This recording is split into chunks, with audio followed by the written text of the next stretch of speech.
Praise the lord. પ્રભુ ઈસુના નામમાં આપ સર્વને પ્રેમી સલામ. પ્રભુના વચનોમાંથી શીખવા માંગીએ છીએ. ન્યાયાધીશોનું પુસ્તક તેનો 5મો અધ્યાય અને તેની 6ઠી અને 7મી કલમ. ત્યાં લખવામાં આવ્યું છે, આનાથના દીકરા સામગારના વખતમાં તથા યાયેલના વખતમાં રાજમાર્ગો અવળ પડ્યા હતા અને વટે માર્ગુઓ ગલી કૂચીને માર્ગે ચાલતા હતા. ઇસ્રાયેલમાં ગામો ઉજ્જડ થયા, તે નિર્જન થયા જ્યાં સુધી કે હું દબોરા ઉઠી.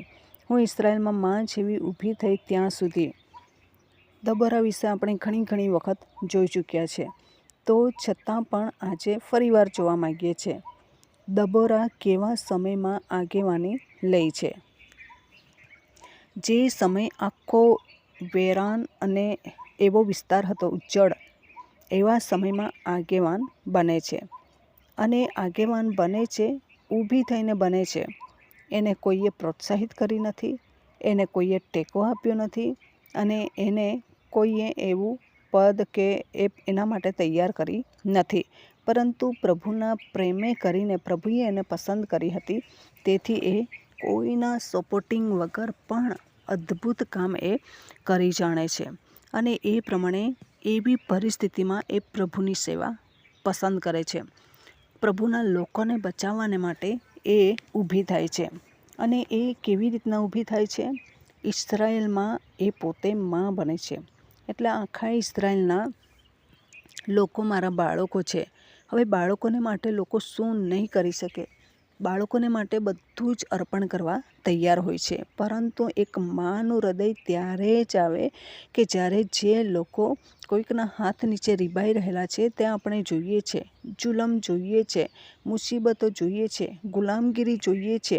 એવા સમયમાં આપણે એમને એ કરીએ છીએ, દયા આવે છે અને પછી એવું બલિદાન આપવાને માટે તૈયાર થઈ જઈએ છીએ. કેમ કે તે આગળ 4 ન્યાયાધીશો બની ગયા હતા અને એ લોકોએ એ લોકોની રીતે ઇસ્રાયેલ લોકોનો બચાવ કર્યો. પરંતુ આ 5મા નંબરની લગભગ 5મા નંબરની આ છે, 5મા કે 4થા નંબરની છે. તો એણે શું કર્યું? એણે વ્યવસ્થિત રીતે એક માનું હૃદય ધારણ કરીને એ ઇસ્રાયેલ લોકોને બચાવે છે. અને જેટલું બલિદાન કરવાનું હોય છે એટલું બલિદાન કરે છે. આપણે ઇતિહાસમાં જોઈએ છે તો સ્ત્રીઓ આટલી બધી યુદ્ધના મેદાનમાં હોતી નથી. પરંતુ આ યુદ્ધ આવ્યું, શત્રુ આવ્યા, ભાઈઓ બધા પીછેહટ કરી ગયા, એવા સમયમાં એણે શું કર્યું? એક માં જ એવી છે કે જે મરવા તૈયાર હોય છે, અને બાળકને બચાવવા તૈયાર હોય છે. તો એવું હૃદય રાખીને મારું જે થશે તે યુદ્ધમાં કદાચ હું મરી જવા કંઈ વાંધો નહીં, પરંતુ મારા લોકને બચાવવા હું પુરુષાર્થ દેખાડીશ, હું મહેનત કરીશ, હું એક યોદ્ધાની જેમ લડીશ. શત્રુ કેમ અમારા લોકોને હેરાન કરે છે? શત્રુ કેમ અમારો પીછો કરી રહ્યા છે?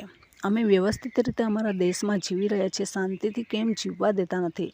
જો આ લોકો હુમલો કરે કનાનીઓ તો પણ આપણે નહીં બોલીએ તો શું કરશે? અરે આ લોકો તો માય કાંગલા છે, આ લોકોનો કોઈ રણી ધણી નથી, એટલે આ લોકોના પર હુમલો કરીએ, જુલમ ગજારીએ અને ઓટોમેટિક એ લોકો આપણા શરણે આવશે. માંડ હમણાં તો મિસરની ગુલામગીરીમાંથી એ લોકો નીકળ્યા હતા. હજુ કેટલી ગુલામગીરી ભોગવવાની? એમ કરીને આ દબોરા તો ઉઠે છે, શૂરવીર બને છે, એક પુરુષની જેમ તાકાતવાન બને છે, હિંમત રાખે છે અને યુદ્ધના મેદાનમાં જાય છે. શત્રુઓની સામે જાય છે, પીછેહટ કરતી નથી. ભલે ભાઈઓ પીછેહટ કરી દીધા, પરંતુ એણે પીછેહટ કરી નહીં. અને એવી રીતના આગેવાની લઈને જાય છે. એક બેન આગળ જાય છે, ભાઈઓ પાછળ છે, બીજું સૈન્ય પાછળ છે. પરંતુ હિંમત અને જોમ પ્રભુએ એને એટલો બધો આપેલો કે કદી પણ ડરી નહીં. અને છેલ્લે એ શત્રુને તો નહીં મારી શકી, પરંતુ પુરુષાર્થ દાખવ્યો, યુદ્ધમાં યુદ્ધની જેમ રહી. અને પછી એ જે સીસરા નાસી જાય છે, આ બેનની આગેવાની જોઈને સીસરા નાસી જાય છે. અને એ પ્રમાણે ક્યાં જાય છે? એક સ્ત્રીના તંબુમાં છુપાઈ જાય છે. પરંતુ એ સ્ત્રી પણ દબોરા જેવી હતી. એ સ્ત્રી માયકાંગલી હતી નહીં. અને આ સ્ત્રીએ પેલાને મારી નાખ્યો. જ્યારે તમે અને હું, લોકો આપણને સપોર્ટ નથી આપતા, પરંતુ પ્રભુ આપણે જ્યારે આગેવાની કરીએ છીએ ત્યારે આપણી પડખે હોય છે અને આપણને શેની જરૂર છે તે પ્રભુ જાણે છે. અને આ દબોરાને ભાઈઓએ સપોર્ટ આપ્યો હશે, પાછળ હશે, પરંતુ પેલો નાસી ગયો છે અને પકડવાની શક્તિ કોઈનામાં નથી. એટલે પછી કોના ઘરે નાસી ગયો છે? એ એક બેનના ઘરે ગયેલો છે અને ત્યાં પ્રભુએ એ બેનને એવું મન આપ્યું કે એ બેન એને મારી નાખે છે, મેખ અને મોગરીથી મારી નાખે છે. જે મોગરી અને મેખ જે કાયમ સાધન વાપરતી હતી એના દ્વારા શત્રુનો ખાત્મો બોલાવી દે છે. તમારા અને મારા જીવનમાં જ્યારે પાપ હોય છે એને પોષીએ છીએ, પોષણ આપીએ છીએ, એ આપણા મિત્ર નથી, એ આપણને બરબાદ કરવાને માટે શત્રુ છે, દુશ્મનો છે. કદી દુશ્મન સારું ઈચ્છતા નથી, આપણું ભૂંડું અને બુરું ઈચ્છે છે. એનો ખાત્મો બોલાવવો જોઈએ. અને આ હેબેરે એણે યાયેલે એ પ્રમાણે એનો ખાત્મો બોલાવી દીધો. દબોરા પાસેથી ભાગી આવેલા શત્રુને બીજી સ્ત્રીએ મારી નાખ્યો. તમે અને હું જ્યારે આપણે શત્રુની પાછળ પડેલા હોઈએ છીએ ત્યારે પ્રભુ આપણું તો રક્ષણ કરે છે, પરંતુ એ શત્રુને જીવતો રહેવા દેતો નથી. પ્રભુ આપણને હિંમત આપે છે, બળ આપે છે, કોઈને કોઈનો ઉપયોગ કરીને એને મારી નંખાવે છે. આપણા જીવનમાં ઘણા બધા પાપોને આપણે સંગ્રહી રાખીએ છીએ અને એ પાપો આપણા જીવનનું નાશનું કારણ બનશે. જો એને મારી નાખીએ, જડ મૂળથી કાઢી નાખીએ તો આપણે આસાનીથી જિંદગી જીવી શકીએ છીએ.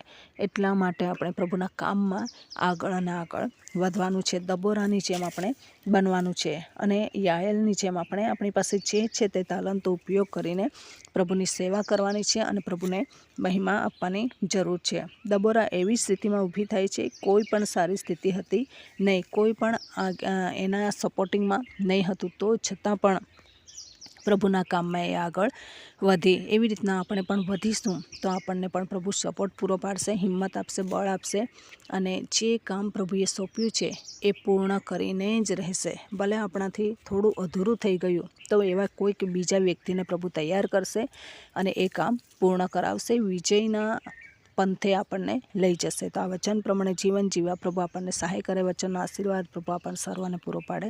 આમેન. પ્રાર્થના કરીએ. પ્રભુ, અમે તમારો આભાર માનીએ છીએ, તમારી સ્તુતિ કરીએ છીએ. તમામ શ્રોતાજનોને પ્રભુ દબોરાની જેમ હિંમત કેળવવાને માટે મદદ કરો. વધુને વધુ તમારા મહિમાને માટે ઉપયોગી બનાવો. હરેક અંધકારની શક્તિમાંથી બચાવો અને તમારા રાજ્યને માટે તમે તૈયાર કરો. એવી કૃપા અમે માગીએ છીએ. અમે જેવા છીએ તેવા તમારા ચરણોની આગળ નમેલા છે. તમે અમને શુદ્ધ કરો, પવિત્ર કરો. તમારા રાજ્યને માટે તમે અમને ઉપયોગી બનાવો. દબોરાની જેમ હિંમતથી પ્રભુજી એક માં જેવું હૃદય અને બલિદાનયુક્ત હૃદય રાખીને પ્રભુ અમારા ઇસ્રાયેલ લોકોને, અમારા કુટુંબીજનોને, મંડળીને, અમારા ગામ જે નાશમાં જઈ રહેલું છે તેને બચાવવાને માટે તમે અમને તૈયાર કરો. એવી કૃપા અમે માગીએ છીએ. આ દરેક બાબતોને પ્રભુ તમારા લોહીની અંદર કવર કરી દેતા આ પ્રાર્થના પ્રભુ ઈશ્વરના નામમાં માગીએ છીએ. Amen. Thank you. Praise the lord. God bless you. Amen.